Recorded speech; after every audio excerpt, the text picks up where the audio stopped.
नमस्कार, बीके से टॉक्स पे आप सबका वेलकम है। इस चैनल को सब्सक्राइब कर लीजिएगा अगर आप क्लास 10th में हैं और 2026 में सीबीएसई बोर्ड का पेपर देने जा रहे हैं। आप मेरे साथ इंस्टाग्राम पे जुड़े हुए हैं, लेकिन वो सारी वीडियो अगर आपको डिटेल में देखना हो तब आपको बीके से टॉक्स को सब्सक्राइब करना होगा। तो आइए आज एक बहुत क्रूशियल कॉन्सेप्ट को लेकर के मैं आया हूं कि क्लास 10th के वो बच्चे जो 2026 में सीबीएसई बोर्ड का पेपर देने जा रहे हैं, ये जरूरी नहीं है कि उनके पास नई आर.डी. शर्मा की बुक हो, नई आर.एस. अग्रवाल की बुक हो या नई एनसीईआरटी हो या उनके पास पुरानी एनसीईआरटी हो। तो सबसे पहले मैं आज बात करूंगा उन बच्चों के लिए जिनके पास पुरानी बुक है, जो अपने भैया दीदी और कहीं से या बुक सेलर से पुरानी बुक लेकर के आए हुए हैं। अब पुरानी बुक से क्या चैलेंजेस आपको फेस करने होंगे, ये बहुत जरूरी है। 2-3 साल पहले सीबीएसई बोर्ड ने अपने सिलेबस को रेशनलाइज किया था। अगर हम नई एनसीईआरटी की बुक देखें और पुरानी एनसीईआरटी की बुक देखें तो दोनों में अगर हम पेजेस की बात करें तो 60 to 70 पेजेस का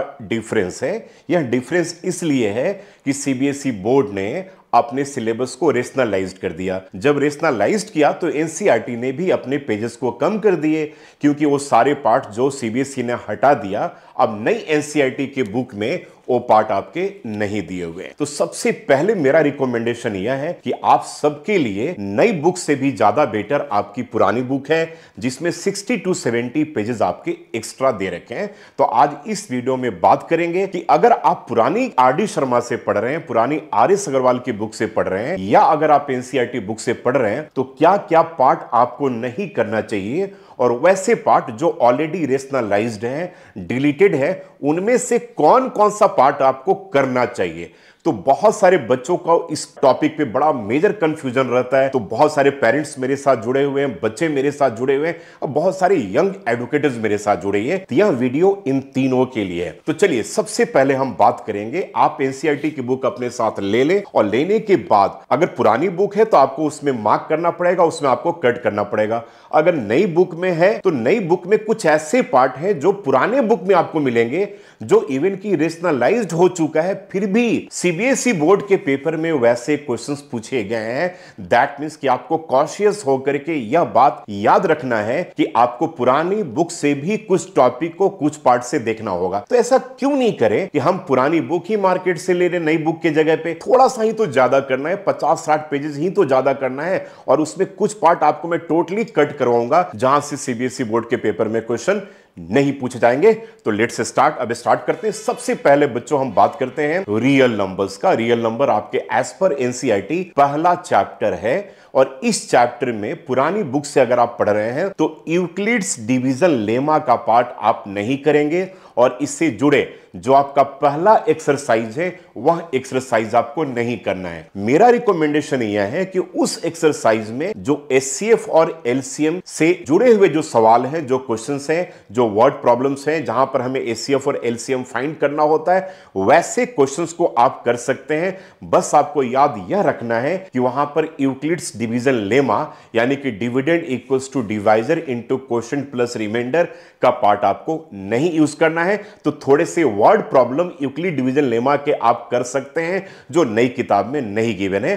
बाकी लेमा से और कोई क्वेश्चन नहीं पूछा जाएगा। तो यह पार्ट ये हो गया कि यूक्लिड डिवीजन लेमा से रिलेटेड एक्सरसाइज आपको नहीं करना है, लेकिन उसमें एचसीएफ और एलसीएम से रिलेटेड थोड़े से वर्ड प्रॉब्लम है, आप उन वर्ड प्रॉब्लम को कर सकते हैं। तो चलिए, मैंने पुरानी एनसीईआरटी की बुक निकाल ली, पेज नंबर 6 पे एग्जांपल नंबर 4 आप एक बार जरूर देख लीजिएगा। यह बहुत काम का क्वेश्चन है, और एक्सरसाइज 1.1 का क्वेश्चन नंबर 3 एक बार आपको करना चाहिए, क्योंकि एचसीएफ और एलसीएम का पार्ट है।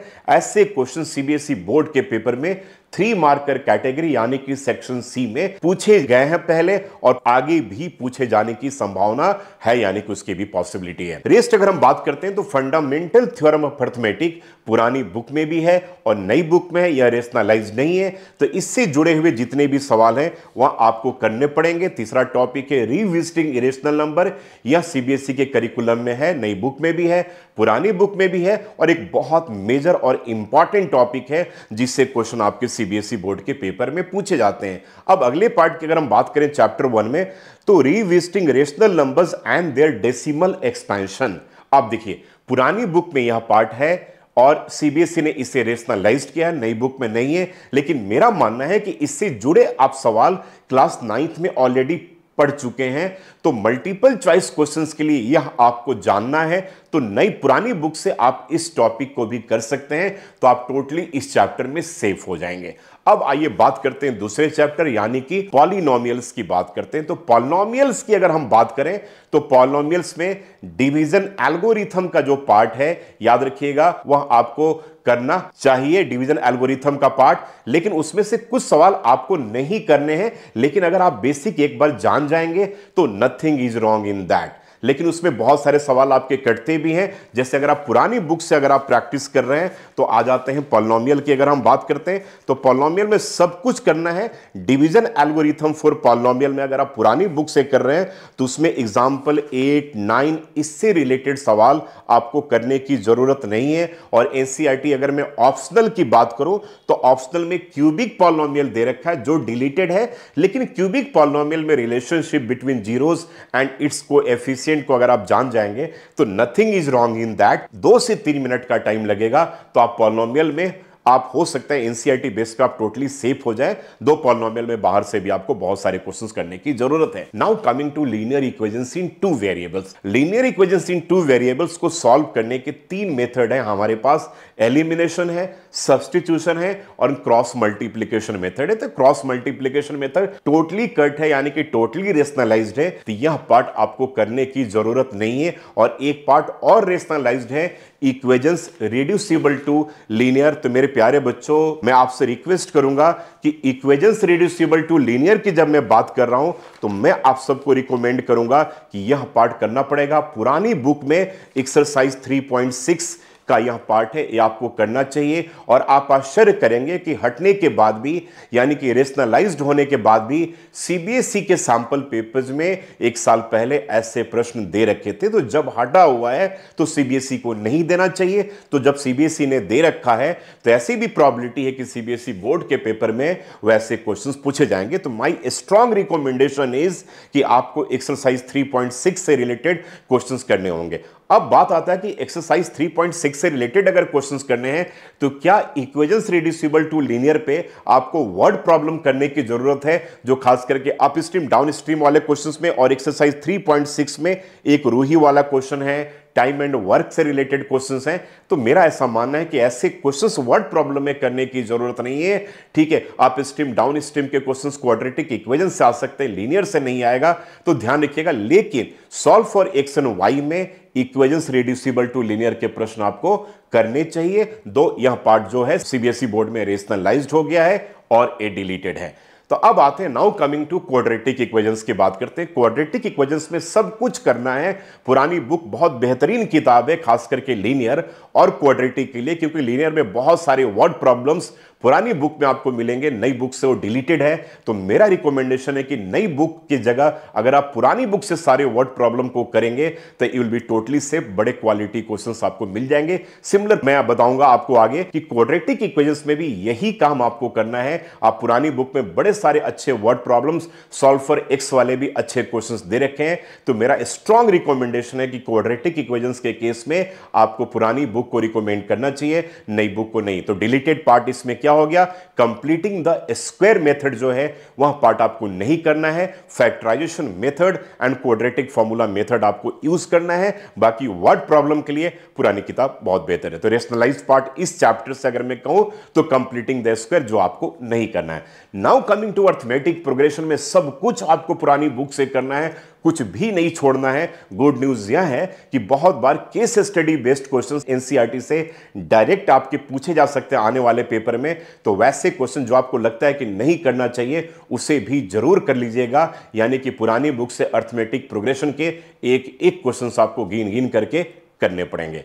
नाउ कमिंग टू ट्रायंगल्स की बात करें। ट्रायंगल्स बड़ा डिबेट वाला चैप्टर है। ट्रायंगल्स में पहले ऐसे हुए हैं कि जो पार्ट आपके सीबीएसई बोर्ड में डिलीटेड है वहां से सीबीएसई बोर्ड के पेपर में क्वेश्चन पूछे गए। सबसे मेजर में अगर आपको एग्जांपल की बात करूं तो आप देखिएगा बड़ा आश्चर्य करेंगे कि सीबीएसई बोर्ड आई थिंक 2023 में एक क्वेश्चन पूछा गया, और जो पूछा गया वो याद रखिएगा वो कहां से पूछा गया मैं आपको बता रहा हूं, जरा ध्यान दीजिएगा। यह मेरे पास पुरानी बुक है और पुरानी बुक से मैं टैली करके बता रहा हूं यह क्वेश्चंस कहां से पूछा गया। तो सबसे पहले आपको यह पता होना चाहिए कि पुरानी बुक में ट्रायंगल में 4 थ्योरम है जो प्रूफ है, मोटिवेट नहीं प्रूफ है।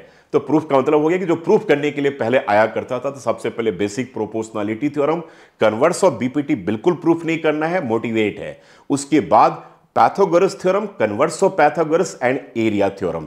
एरिया थ्योरम यानी कि 6.4 पुरानी बुक की मैं बात कर रहा हूं, एक्सरसाइज में अगर हम बात करेंगे तो उसमें एक क्वेश्चन नंबर 3 है, यानी कि थर्ड क्वेश्चन है।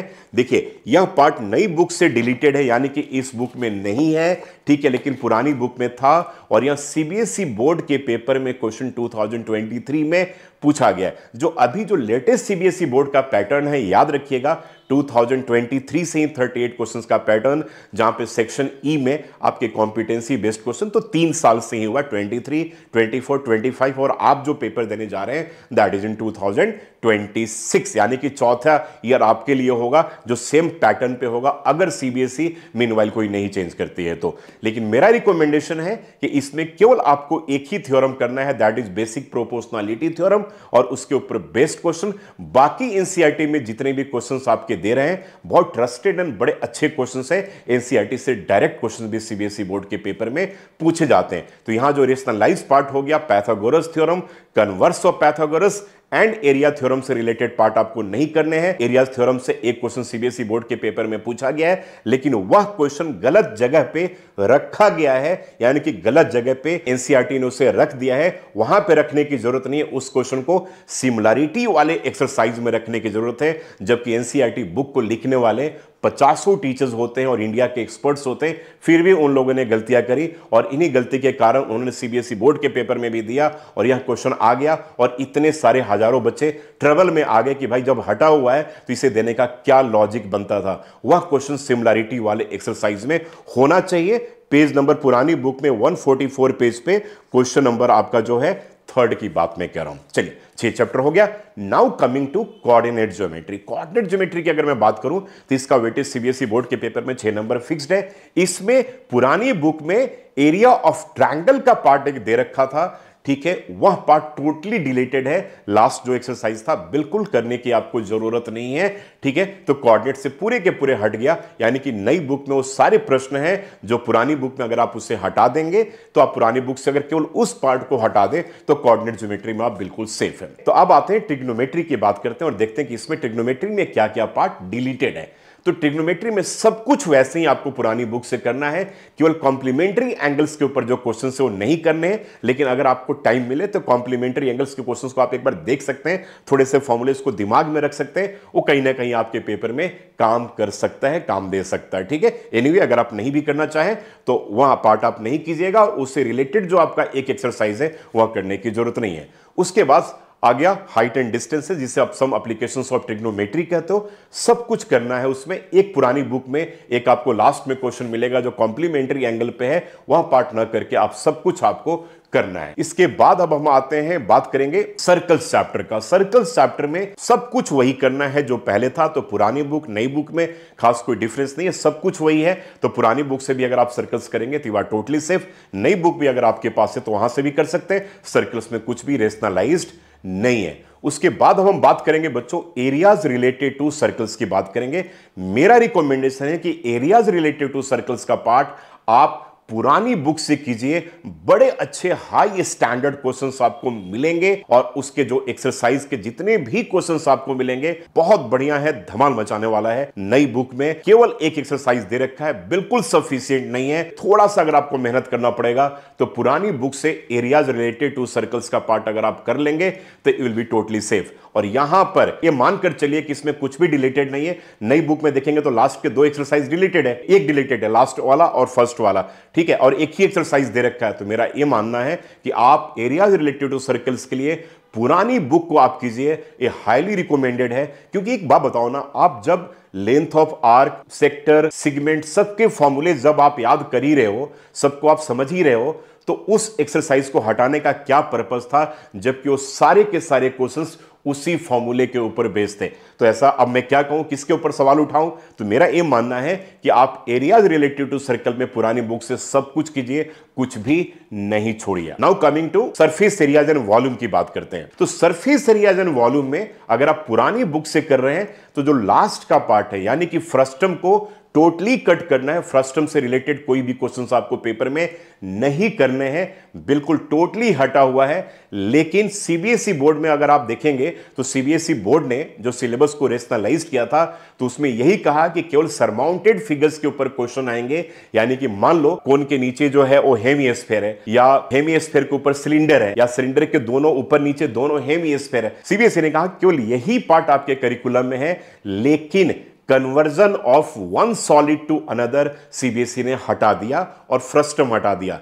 तो मेरा ऐसा मानना है कि conversion of one solid to another यह आपको करना पड़ेगा, और बाकी का एक एक्सरसाइज जो surface areas volume and volume से रिलेटेड जो आपकी एक्सरसाइज नई बुक में दे रखा है वह तो करना ही करना है। तो मैं हाईली रिकमेंडेड है मेरे तरफ से कि आप केवल फ्रस्टम को छोड़ करके पुरानी बुक से सारे के सारे क्वेश्चंस आपको देखने पड़ेंगे। अब यहां भी आप आश्चर्य करेंगे कि सीबीएसई बोर्ड ने अपने सैंपल पेपर में टाइम बेस्ड क्वेश्चंस जो conversion of one solid to another solid से रिलेटेड है वैसे क्वेश्चन सीबीएसई ने सैंपल पेपर में दिए, लेकिन वह सीबीएसई बोर्ड में नई एनसीईआरटी बुक में टोटली रेशनलाइज्ड है। तो सरफेस एरिया एंड वॉल्यूम में केवल एक ही पार्ट हटेगा मेरे अकॉर्डिंगली, जो फ्रस्टम का पार्ट हटेगा। Now coming to statistics. Statistics की अगर मैं बात करूं तो स्टैटिस्टिक्स में सब कुछ आपको करना है। पुरानी बुक्स अगर आप पढ़ रहे हैं तो लास्ट में आपको क्यूमुलेटिव फ्रीक्वेंसी कर्व मिलेगा, उस पार्ट को टोटली कट कर दीजिएगा, हटा दीजिएगा, उसके अलावा सब कुछ करना पड़ेगा। तो अगर आप नई बुक से भी स्टैटिस्टिक्स कर रहे हैं तो टोटली सेफ है, कहीं कोई प्रॉब्लम वाली बात नहीं है। प्रोबेबिलिटी चैप्टर की बात करें तो इसमें कुछ भी नहीं हटा हुआ है मेरे अकॉर्डिंगली, सब कुछ करना है। वो आपके पास पुरानी किताब हो या नई किताब हो, मैं रिकमेंड करूंगा कि प्रोबेबिलिटी भी अगर पुरानी बुक से सब कुछ अगर आप करते हैं तो यू आर टोटली सेफ। तो यह रहा टोटल 14 चैप्टर्स का ट्रेंड्स, और मैं बता चुका कि क्या क्या आपका पार्ट डिलीटेड है और कैसे आपको तैयारी एज पर एनसीईआरटी करनी चाहिए। रियल नंबर्स क्लियर है, पॉलिनोमियल क्लियर है, लीनियर हो गया, क्वाड्रेटिक इक्वेशन हो गया, arithmetic progression, triangles, coordinate geometry, introduction to trigonometry, some applications of trigonometry, circles हो गया। कंस्ट्रक्शन पुरानी बुक में है, बिल्कुल नहीं करना है। एरियाज रिलेटेड टू सर्कल हो गया, सरफेस एरियाज एंड वॉल्यूम हो गया, स्टैटिस्टिक्स एंड प्रोबेबिलिटी हो गया। तो आप अपनी तैयारी अगर पुरानी बुक से कर रहे हैं तो आपको मेरे अकॉर्डिंगली आपको तैयारी करना चाहिए, आप बिल्कुल टोटली सेफ रहेंगे। आई थिंक इस वीडियो के बाद कोई भी कंफ्यूजन अब नहीं रह गया होगा, ठीक है। तो अब आप इसके अकॉर्डिंगली आप अपने प्लान कीजिए। पुरानी बुक्स अगर आप पढ़ रहे हैं और नई बुक भी अगर आपके पास है तो पुरानी बुक से आपको एक बार तैयार करना चाहिए, क्योंकि सीबीएसई बोर्ड में जो पार्ट हटा हुआ है वह भी सीबीएसई बोर्ड ने अपने सैंपल पेपर में दिया हुआ है।